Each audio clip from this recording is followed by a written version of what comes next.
Hello दोस्तों, कैसे हैं आप सभी। आशा करते हैं आप सभी स्वस्थ होंगे, मस्त होंगे और आपकी स्टडी भी अच्छी चल रही होगी।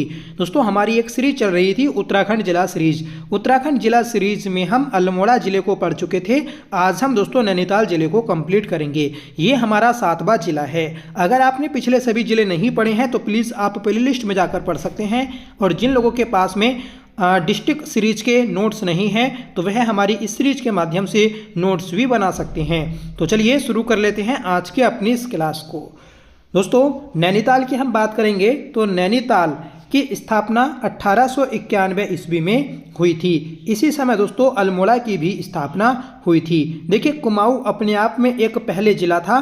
कुमाऊं में दोस्तों अल्मोड़ा और नैनीताल को जिले को रूप में 1891 में बनाया गया था।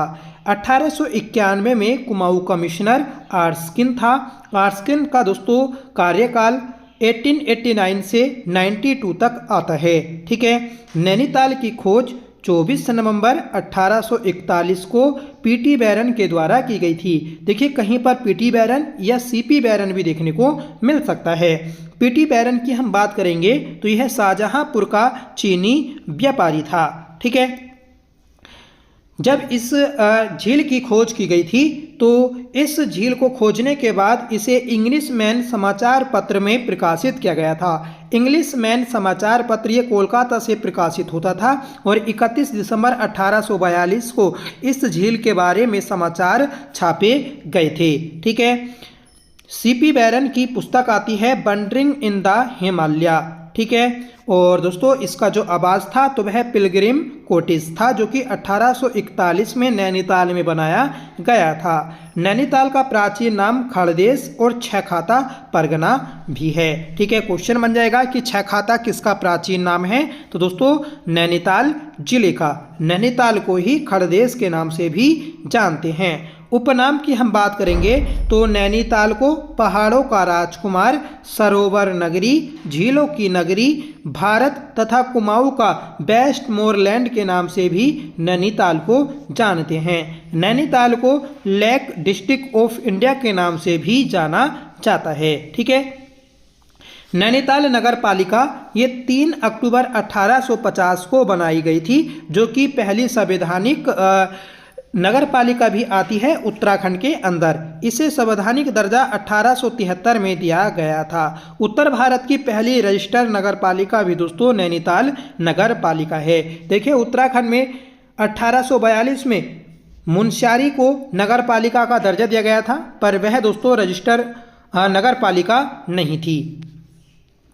नैनीताल हिल स्टेशन 1996 में बना और 1992 में पौड़ी को हिल स्टेशन का दर्जा दिया था। नैनीताल छावनी 1841 में बनी और इसे संवैधानिक दर्जा 1878 में दिया गया था। नैनीताल उत्तर प्रदेश की ग्रीष्मकालीन राजधानी 1960 से 62 तक रही। याद रखिएगा कि उत्तर प्रदेश की ग्रीष्मकालीन राजधानी क्या रही, तो दोस्तों नैनीताल। कब से कब तक, तो 1860 से लेकर 62 तक। नैनीताल नरसिंह ठोकदार की मूल संपत्ति थी। देखिए, हुआ क्या था कि जो चीनी व्यापारी था सीपी बैरन घूमने के लिए आता है। ठीक है। और जो नरसिंह ठोकदार था, जो नैनीताल की मूल संपत्ति का स्वामी था, तो इसे ये नैनी झील में लेकर जाता है। ठीक है। सीपी बैरन लेकर जाता है और जब घूमने के लिए जाता है नैनी झील के बीच में, तो यहाँ पर एक तमंचा निकालता है सीपी बैरन और इसके कान पर रख देता है और फिर से जबरदस्ती ये जो नैनीताल की संपत्ति थी तो वह अपने नाम करा लेता है। ठीक है। कुछ ऐसी स्टोरी आपको सुनने को मिलेगी। तो आप सिंपल सी बात याद रखिएगा कि जो नैनीताल था तो ये नरसिंह ठोकदार की मूल संपत्ति थी। ठीक है। तो ये हमने दोस्तों बेसिक डिटेल जानी नैनीताल की। अब हम दोस्तों ज्योग्राफिकल स्थिति को देखेंगे। ठीक है। भूगोलिक स्थिति। नैनीताल 4251 वर्ग किलोमीटर क्षेत्रफल में फैला हुआ है। ठीक है। जो कि कुमाऊं का दूसरा सबसे बड़ा जिला आता है। कुमाऊं का सबसे बड़ा जिला ये दोस्तों आपका पिथौरागढ़ जिला है, जिसका क्षेत्रफल 70-90 वर्ग किलोमीटर है। ठीक है। और नैनीताल का 4251 वर्ग किलोमीटर, जो कि पूरे उत्तराखंड का 5वां और कुमाऊं का दूसरा सबसे बड़ा जिला है। नैनीताल समुद्र तल से 1938 मीटर की ऊंचाई पर स्थित है। नैनीताल झील का आकार नाशपाती के समान है और नैनीताल झील दो भागों में बटी है, एक ऊपरी भाग एक निचला भाग। जो ऊपरी भाग है उसे मल्लीताल बोलते हैं और निचले भाग को तल्लीताल बोलते हैं। ठीक है, नैनीताल की सीमा 4 जिलों को स्पर्श करती है, एक आपका पौड़ी, एक अल्मोड़ा, एक उधमसिंह नगर, एक चंपावत।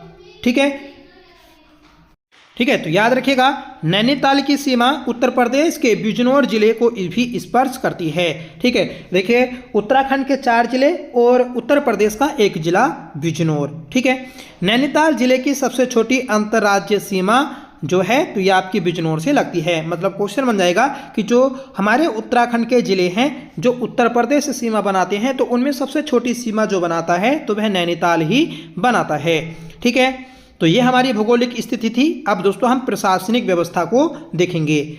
नैनीताल में 6 विधानसभा क्षेत्र हैं, 8 ब्लॉक और 9 तहसील हैं। ठीक है, 10 की वृद्धि दर की हम बात करेंगे तो यहाँ की 10 की वृद्धि दर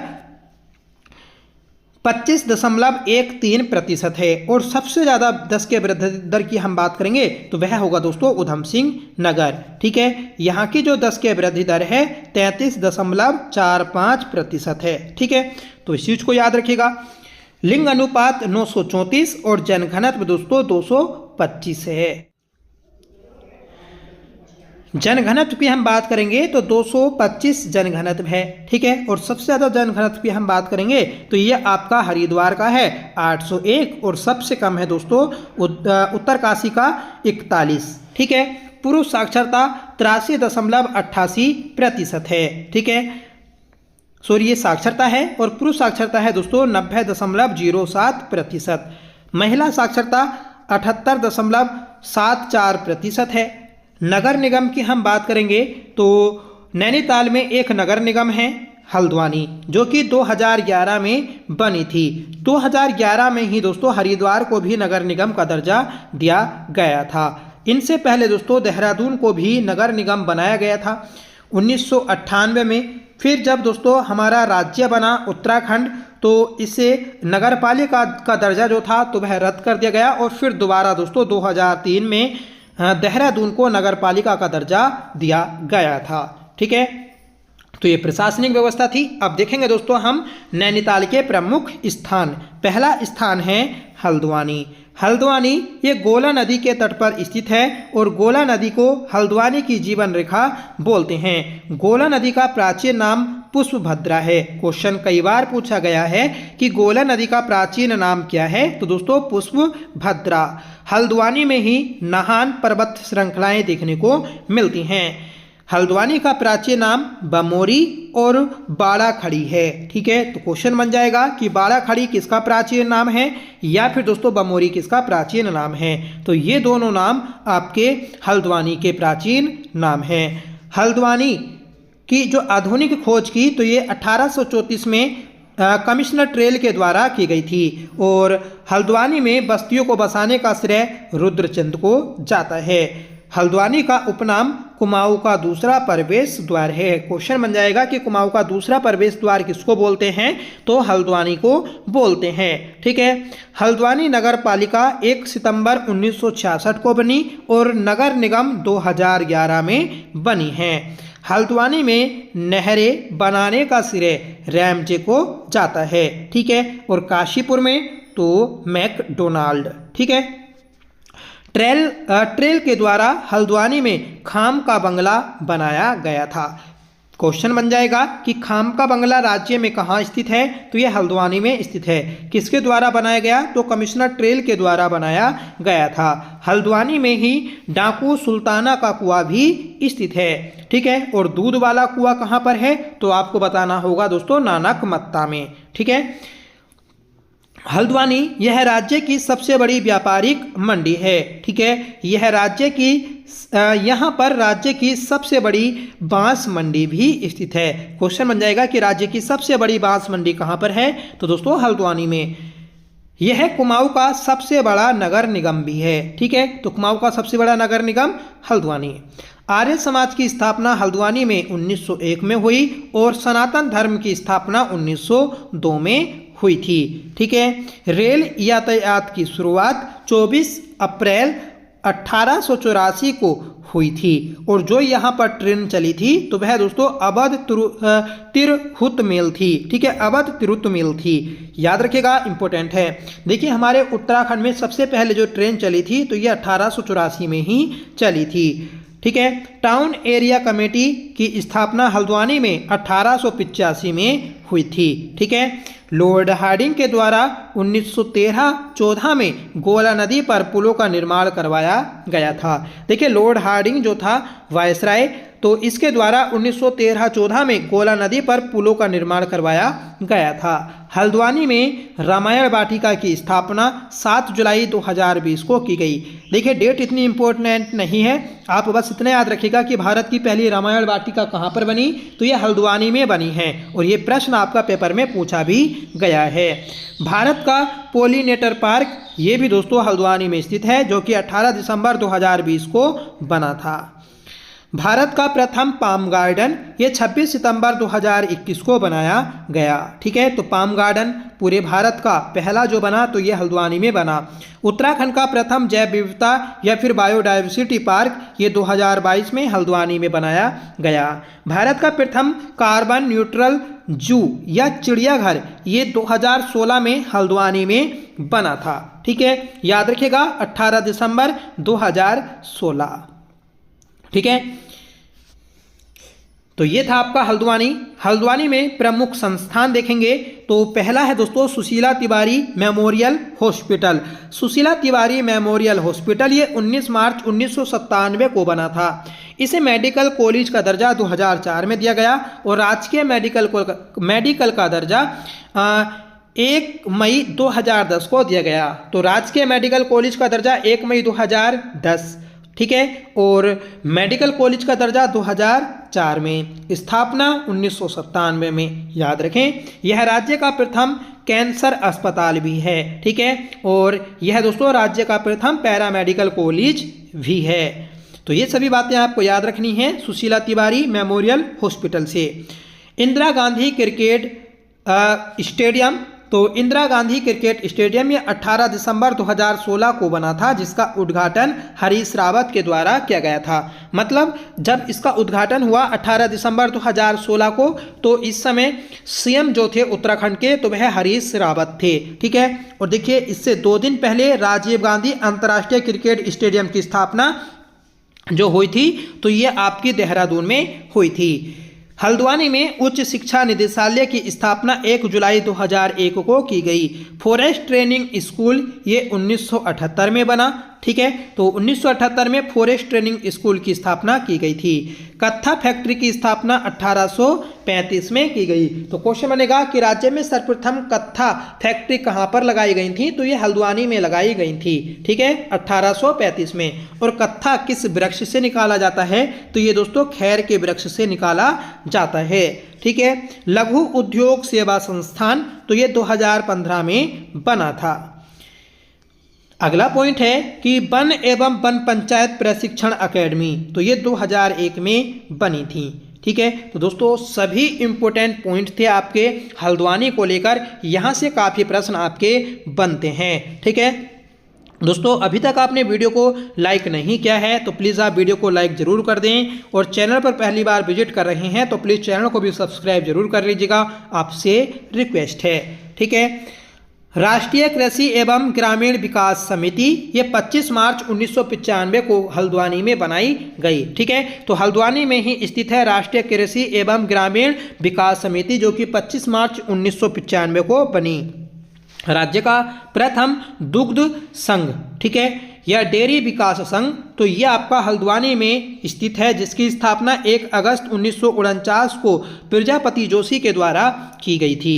ठीक है, अब देखेंगे दोस्तों हम रामनगर ये कोसी नदी के तट पर स्थित है, जिसकी स्थापना हेनरी रैमजे के द्वारा 1850 में की गई थी। हेनरी रैमजे इस समय डिप्टी कमिश्नर के पद पर था। ठीक है, और इस समय जो कुमाऊं कमिश्नर था 1850 में, तो वह दोस्तों आपका बेटन था। ठीक है,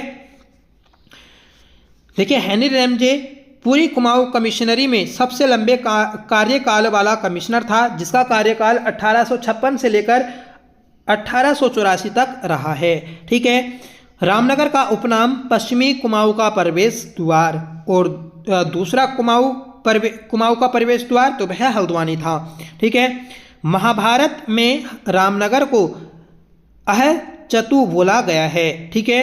अन्य नाम रामजी नगर और रैमजे नगर। ठीक है। तो रामनगर की खोज या फिर स्थापना हेनरी रैमजे के द्वारा 1850 में की गई थी, जिस कारण इसे रामजी नगर या फिर रैमजे नगर भी बोलते हैं। रामनगर काशीपुर रेल यात्रा की शुरुआत मार्च 1907 में हुई थी। रामनगर रेलवे स्टेशन का प्रयोग कॉर्बेट उद्यान के पर्यटकों के द्वारा किया जाता है। रामनगर रेलवे स्टेशन कुमाऊं गढ़वाल का केंद्र बिंदु कहलाता है, क्योंकि दोस्तों रामनगर रेलवे स्टेशन एक ऐसा रेलवे स्टेशन है जहां से गढ़वाल और कुमाऊं दोनों मंडल में जाया जा सकता है।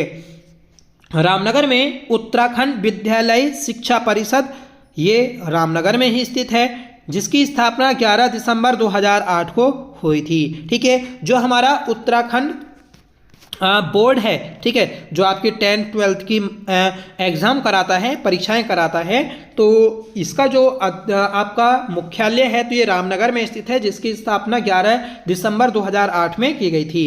उत्तराखंड युवा छात्र संघर्ष समिति ये रामनगर में स्थित है या फिर यहाँ पर बनाई गई थी। ठीक है। उत्तराखंड युवा छात्र संघर्ष समिति रामनगर, जिसकी स्थापना 18 सितंबर 1994 को हुई थी। ठीक है।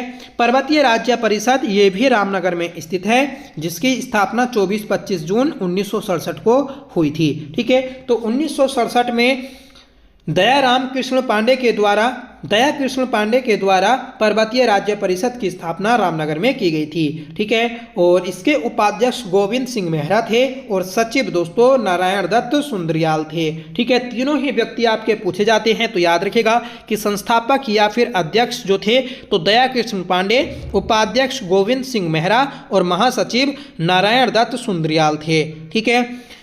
रामनगर में गिरजा देवी मंदिर स्थित है। ठीक है। और ये कोसी नदी के मध्य में स्थित है। जहाँ गिरजा देवी मंदिर स्थित है तो उस क्षेत्र को सुंदरखाल के नाम से जाना जाता है। ठीक है। गिरजा देवी का प्राचीन नाम उपटा देवी आता है। ठीक है। गिरजा देवी मंदिर ये पार्वती को समर्पित है, तो याद रखेगा, महत्वपूर्ण है। हनुमान धाम ये रामनगर के निकट छोई में स्थित है। वाल्मीकि आश्रम ये भी रामनगर में स्थित है। सीताबनी रामनगर में स्थित है और जुड़वा घाटी ये दोस्तों रामनगर और मुक्तेश्वर को बोला जाता है। ठीक है। क्वेश्चन कई बार बना है कि जुड़वा घाटी राज्य में किसको बोलते हैं, तो ये रामनगर और मुक्तेश्वर को बोलते हैं। मुक्तेश्वर ये हमारे राज्य का सबसे ठंडा स्थान आता है, जहाँ पर आपका 1893 में पशु चिकित्सा संस्थान की भी स्थापना की गई थी। ठीक है। ढिकाला तो इसे कॉर्बेट पार्क का हृदय स्थल और कॉर्बेट का प्रवेश द्वार बोला जाता है। ढिकुली तो यह कत्यूरी शासकों की शीतकालीन राजधानी है। तो कत्यूरी शासकों की शीतकालीन राजधानी क्या थी, ढिकुली, और इनकी मेन राजधानी जो थी तो वह दोस्तों जोशीमठ के निकट स्थित थी। ठीक है। कालाडोंगी तो ये बोर नदी के तट पर स्थित है और कालाडोंगी को छोटी हल्द्वानी के नाम से जाना जाता है। जिम कॉर्बेट पार्क संग्रहालय ये 1965 में कालाडोंगी में बना था, जिसका उद्घाटन चौधरी चरण सिंह के द्वारा किया गया था। ठीक है। चौधरी चरण सिंह को दोस्तों किसान प्रधानमंत्री बोला जाता है और चौधरी चरण सिंह के जन्म दिवस पर ही 23 दिसंबर को राष्ट्रीय किसान दिवस के रूप में मनाया जाता है। ठीक है। और चौधरी चरण सिंह हवाई अड्डा यह आपका लखनऊ में स्थित है। घोड़ाखाल यहाँ 50वें चंद शासक बाज बहादुर चंद के द्वारा गोलू देवता मंदिर का निर्माण करवाया गया था। तो गोलू देवता मंदिर का निर्माण किसने करवाया, तो बाज बहादुर चंद के द्वारा करवाया था घोड़ाखाल नैनीताल में, जो कि 50वां चंद राजा था। बाज बहादुर चंद को बाज गोसाई के नाम से भी जानते हैं और ये दोस्तों पशुचारक से राजा बनने वाला एकमात्र राजा आता है। ठीक है।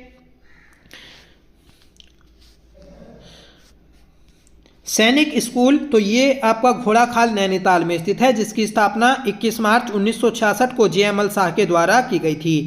यहाँ 1928 में मिस्टर व्हीलर के द्वारा चाय बागान लगाए गए थे। देखिए घोड़ा खाल जो नैनीताल में स्थित है, यहाँ पर किसके द्वारा चाय के बागान लगाए गए थे? तो मिस्टर व्हीलर के द्वारा लगाए गए थे 1928 में। ठीक है। जोलीकोट ये बलिया नदी के तट पर स्थित है और इसे नैनी झील का प्रवेश द्वार बोला जाता है। हमारे उत्तराखंड में सर्वप्रथम मधुमक्खी पालन की शुरुआत जो हुई थी तो वह जोलीकोट से ही हुई थी। ठीक है। कब हुई? तो 1938 में हुई थी। तो क्वेश्चन बन जाएगा कि मधुमक्खी पालन केंद्र की स्थापना कहाँ पर की गई? जोलीकोट में 1938 में। जोलीकोट 2022 में राज्य सरकार के द्वारा मधुमक्खी ग्राम घोषित किया गया था। ठीक है। तो राज्य में मधु ग्राम किससे घोषित किया गया? तो जोलीकोट को 2022 में घोषित किया गया था। यह भारत का 118 होल्स वाला प्राचीन गोल्फ का मैदान है। ठीक है। तो भारत का 118 होल्स का गोल्फ का मैदान कहाँ पर है? तो ये दोस्तों आपका जोलीकोट में स्थित है। मुक्तेश्वर, तो इसे मूक शहर या साइलेंट सिटी के नाम से जाना जाता है। मुक्तेश्वर महादेव मंदिर ये मुक्तेश्वर में स्थित है और मुक्तेश्वर राज्य का सबसे ठंडा स्थान है। यहाँ दोस्तों -3.9 डिग्री सेल्सियस टेम्परेचर दर्ज किया गया था। मुक्तेश्वर गुफा ये पिथौरागढ़ में स्थित है। तो दोस्तों एक से नाम वाले कई क्षेत्र आपके आ जाते हैं, तो इसलिए याद रखना है कि मुक्तेश्वर गुफा पिथौरागढ़ में और मुक्तेश्वर जो शहर है या फिर स्थान है तो ये नैनीताल में स्थित है। मुक्तेश्वर में ही पशु चिकित्सा शोध संस्थान स्थित है जिसकी स्थापना 27 अप्रैल 1893 को की गई थी। इसके संस्थापक अल्फ्रेड लिंगार्ड हैं। ठीक है। तो पशु चिकित्सा शोध संस्थान की स्थापना किसने की? अल्फ्रेड लिंगार्ड के द्वारा की गई थी। जब इसकी स्थापना की तो इसका नाम इंपीरियल बैक्टीरियोलॉजिकल लेबोरेटरी था। ठीक है। और वर्तमान में इसका नाम 1925 में जो किया गया तो वह भारतीय पशु चिकित्सा शोध संस्थान किया गया। ठीक है। इसका उपनाम पशु चिकित्सा विज्ञान का मक्का आता है। क्वेश्चन बन जाएगा कि पशु चिकित्सा शोध संस्थान को क्या बोलते हैं? तो पशु चिकित्सा विज्ञान का मक्का बोलते हैं। एडवर्ड्स के द्वारा 1924 में रिंडर पेस्ट रोग के टीके की खोज इसी संस्थान में की गई थी। ठीक है। इसी संस्थान के द्वारा मुर्गियों में होने वाली रानीखेत रोग के टीके की भी खोज की गई। ठीक है। अगला स्थान है रानीबाग। रानीबाग ये गोला नदी के तट पर स्थित है जिसका प्राचीन नाम चित्रशिला आता है। देखिए चित्रशिला रानीबाग को बोलते हैं और चित्रशाला ये कहाँ पर है? तो ये दोस्तों कालसी में स्थित है या फिर कालसी को चित्रशाला बोलते हैं। ठीक है। कत्यूरी वंश की राजमाता जिया रानी के पड़ाव डलने के कारण इसका नाम रानीबाग पड़ा था। ठीक है। और जिया रानी मेला जो लगता है तो ये आपका रानीबाग हल्द्वानी में ही लगता है और ये क्वेश्चन आपका पेपर में पूछा गया था। ठीक है। तो याद रखिएगा आप। रानीबाग का युद्ध 1938 में जिया रानी और तैमूर लंग के मध्य हुआ था। देखिए तैमूर लंग ने जो आक्रमण किया था तो 1398 में किया था भारत में और उसी दौरान इसने हरिद्वार में भी किया और उत्तराखंड के हल्द्वानी वाले क्षेत्र में भी किया था रानीबाग में, जिसे रानीबाग का युद्ध बोलते हैं और जिया रानी के मध्य ये युद्ध हुआ था। जिया रानी गुफा यहाँ पर ही स्थित है और जिया रानी का मेला भी दोस्तों रानीबाग में ही लगता है। रानीबाग में ही हिंदुस्तान मशीन टूल्स की स्थापना 1984 में की गई थी जिसे HMT के नाम से जानते हैं। ठीक है। अगला स्थान है दोस्तों रामगढ़। रामगढ़ इसे कुमाऊं का फलों का कटोरा कहा जाता है। तो हमारे उत्तराखंड में फलों का कटोरा किसको बोलते हैं? तो रामगढ़ को बोलते हैं। सलेश मटियानी संग्रहालय ये रामगढ़ में स्थित है जो 2009 में बना था। महादेवी वर्मा संग्रहालय ये भी रामगढ़ में स्थित है जो कि 26 मार्च 1936 को बना था। ठीक है। तो महादेवी वर्मा संग्रहालय 1936 और दोस्तों सलेश मटियानी संग्रहालय 2009। टैगोर टॉप रामगढ़ में स्थित है और टैगोर वेला ये देहरादून में स्थित है। ठीक है। नारायण स्वामी आश्रम तो ये भी दोस्तों नैनीताल में ही आता है। यहाँ गागर नामक पर्यटक स्थल है। तो गागर नामक पर्यटक स्थल कहाँ पर है? तो ये दोस्तों रामगढ़ में स्थित है। रामगढ़ के लिए प्रसिद्ध है। मतलब लोहा खनिज जो मिलता है तो ये रामगढ़ में सर्वाधिक मिलता है। और रामगढ़ में ही दोस्तों 1928 में मिस्टर डेरियास के द्वारा चाय के बागान लगाए गए थे। जैसे हमने घोड़ाखाल में देखे थे मिस्टर व्हीलर के द्वारा, तो ऐसे ही दोस्तों 1928 में डेरियास के द्वारा भी चाय के बागान लगाए गए थे। कहाँ पर? तो रामगढ़ में। ठीक है, अगला स्थान देखते हैं दोस्तों हम भवाली। भवाली ये क्षिप्रा नदी के तट पर स्थित है। यह स्थान पर्वतीय फल बाजार के लिए प्रसिद्ध है। रामगढ़ जो था तो ये आपका था दोस्तों फलों के कटोरे के नाम से प्रसिद्ध, और यहाँ पर देख रहे हैं हम पर्वतीय फल बाजार के लिए प्रसिद्ध तो भवाली। ठीक है, यहाँ 1885 में गढ़ कप्तानी बंगला बनाया गया था। ठीक है, क्वेश्चन बन जाएगा कि राज्य में गढ़ कप्तानी बंगला कहाँ पर स्थित है, तो ये भवाली में स्थित है, जो कि 1885 में बनाया गया था। ठीक है, जाबर महादेव मंदिर भवाली में स्थित है, और रेहण का डांडा ये भी भवाली में स्थित है। बाबा नातिन आश्रम तो भवाली में ही आता है। ठीक है, उत्तराखंड न्यायिक एवं विधिक अकेडमी 19 दिसंबर 2004 को भवाली में बनी थी। ठीक है, तो 19 दिसंबर 2004 को भवाली में उत्तराखंड न्यायिक एवं विधिक अकेडमी की स्थापना की गई थी। इसे दोस्तों उज्ज्वला के नाम से जाना जाता है। ठीक है, याद रखिएगा आप। टीबी सेंटोरियम ये 1912 में बना था। ठीक है, पोटैटो रिसर्च स्टेशन ये 1943 में बना था। उत्तराखंड का प्रथम आयुष ग्राम ये भवाली को बनाया गया। ठीक है, और लल्ली की छतरी पर्यटक स्थल ये भी भवाली में ही स्थित है। ठीक है, तो ये था दोस्तों हमारा भवाली। अब पढ़ेंगे दोस्तों हम लाल कुआं। तो लाल कुआं ये हम नेक्स्ट वीडियो में देख लेंगे। ठीक है, जब हमारा कल को नया पार्ट आएगा तो उसमें हम लाल कुआं को पढ़ लेंगे।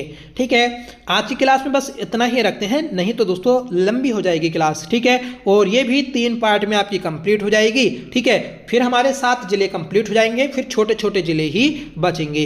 एक जिला बचेगा बस बड़ा, और वह है दोस्तों आपका पौड़ी गढ़वाल। ठीक है, बाकी सब दोस्तों छोटे छोटे जिले हैं जो जल्दी ही कंप्लीट हो जाएंगे। ठीक है, फिर हमारी ये सीरीज कंप्लीट हो जाएगी, फिर हम दोस्तों जिला सीरीज के MCQ को पढ़ेंगे। ठीक है, जिससे आपका अच्छे से रिवीजन हो जाएगा जिला सीरीज का। तो आपसे रिक्वेस्ट कि प्लीज़ आप इस सीरीज को पूरा देखिएगा, हर एक जिले को पढ़िएगा, इससे आपका रिवीजन होगा और आपके नोट्स भी रेडी हो सकेंगे। ठीक है, अगर आपने पिछले सभी पार्ट्स और जिले नहीं पढ़े हैं तो प्लीज़ आप प्लेलिस्ट में जाकर उन्हें पढ़ लीजिएगा। ठीक है, तो प्लीज़ कमेंट करके बताइएगा कि आपको ये क्लास कैसी लगी। IUP क्लास आपको ज़रूर पसंद आई होगी। अगर आपको पसंद आई हो तो प्लीज़ इसे लाइक करिएगा, दोस्तों में शेयर करिएगा, और आप हमारे टेलीग्राम चैनल को भी ज्वाइन कर लीजिएगा, जिसका लिंक आपको वीडियो के डिस्क्रिप्शन बॉक्स में मिल जाएगा। ठीक है, तो चलिए मिलते हैं नेक्स्ट वीडियो के साथ, तब तक के लिए bye. Thank you so much for watching. जय हिंद।